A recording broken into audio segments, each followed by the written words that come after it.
Olen nähnyt syntymän. Olen ollut tekemässä politiikkaa. Luonut kansainvälisiä suhteita. Olen todistanut eron hetkiä ja parisuhteiden syntymistä. Olen kuullut tarinoita sodasta ja maailman rauhasta.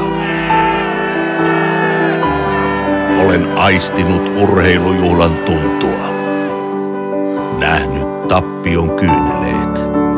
Olen puhdistanut arjen pölyt ja kohottanut aatot juhliksi.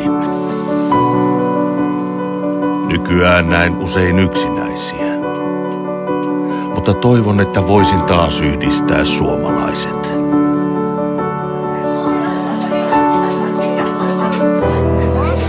Nautitaan saunasta yhdessä ja ollaan energiaviisaita.